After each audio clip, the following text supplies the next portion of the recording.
That was crazy. People hated us. I mean, people hated us. And today, I think if you did a nation, I think they would be basically baby faces.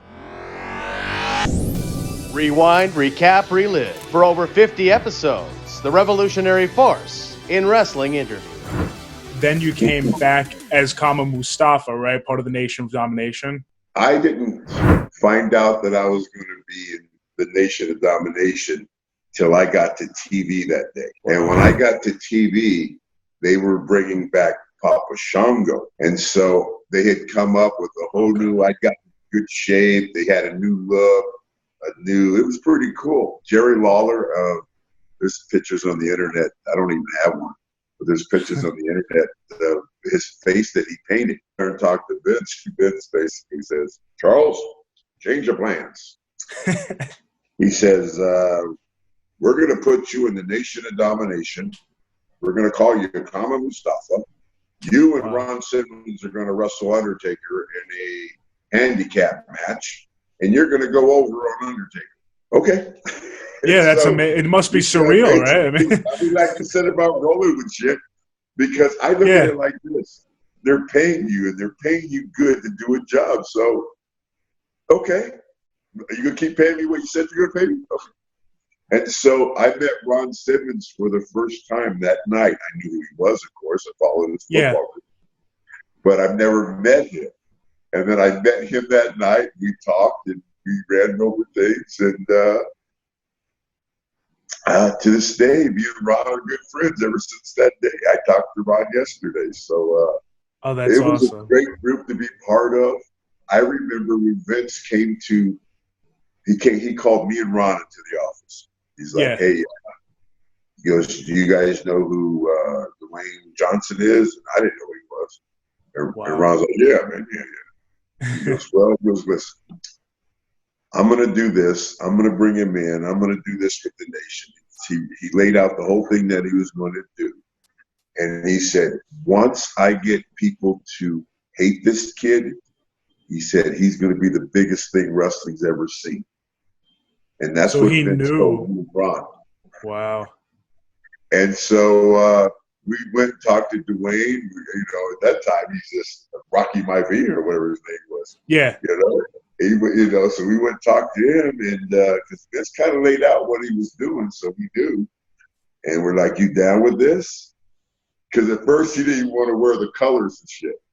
They're like, no, Rocky, you're going to wear the colors somewhere. He didn't even want to wear the colors. He wanted to just have his stuff. He didn't want to wear the little, whatever the colors were. I got you. Yeah, the green and yellow, I think, right? So I think he had a little piece on his shorts. Because we're like, no, you're going to wear something. You're going to wear something. And then we all wore the hats, and he refused to wear the hat. He just refused to wear the hat. But that was such a cool thing, man. And looking back at it, another thing, like I said, I was just doing my job. Yeah. Ron was a good friend of mine at that time. I'm hanging out with him at nighttime. D'Lo and Rocky kind of did their own thing until they brought Mark Henry in, and the three of them kind of did their own thing. But, dude, bunch of great guys. To this day, I never knew the significance of it until now, how important it was at the time. Because it really I was just doing my thing, and it was just my job. But you look back at it now, you're like, wow, that was pretty powerful. And you had some powerful guys in that group at one time. And it was a pretty strong message to people that, don't know what's going on. And I look back at it now, I'm like, whoo, that was crazy. People hated us. I mean, people hated us. And today, I think if you did a nation, I think they would be basically baby faces. Because of that, it has sparked a lot. I saw a lot of the Nations of Domination work, and it made me want to get more into wrestling from that aspect and what you guys were doing. And ironically, not to have a full mark-out moment, but there's been a little sub-quest for me in wrestling where I need to meet every member of the nation and speak with them. And so far, you're number 3. So I've on a mission. So yeah. You met Ron. The Rock might be kind of hard. I don't know if you know him yet. Yeah. Everyone. That's what everyone has said so far too. D'Lo, Ron, and yourself. That's like every time I keep saying I'm going to get to all four of you. They're like, yeah, The Rock is probably going to be the one you're not going to get. And I was like, no, I'm not giving He up. might get hard to get to now. I've seen people wait outside at like 4 a.m. out of his movie tapings or whatever just to get a quick hello. You know, on his, maybe you could be one of those people. But no. I'm Let me tell still you dashing something, D. man. He's a good dude. He's a really good dude. And for somebody to have that much success and fortune, God bless him, man, because he's a good dude. He's not a piece of shit. He's a good dude. And he actually cares about people. And he's, you know, it's good to see that type of success happen to such a good person. Even though he ain't never put me in a movie or anything. Well, just wait. You know, you look good for 59. Just wait. but No, but he's I always tell people, man, he was a good guy.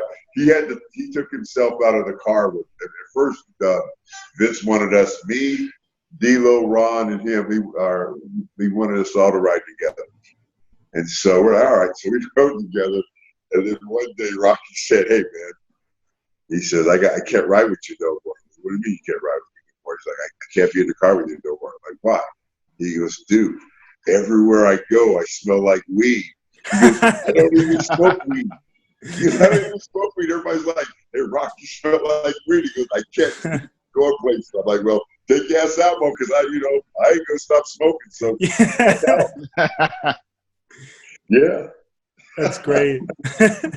Awesome story. Rewind, recap, relive. For over 50 episodes, the revolutionary force in wrestling interview.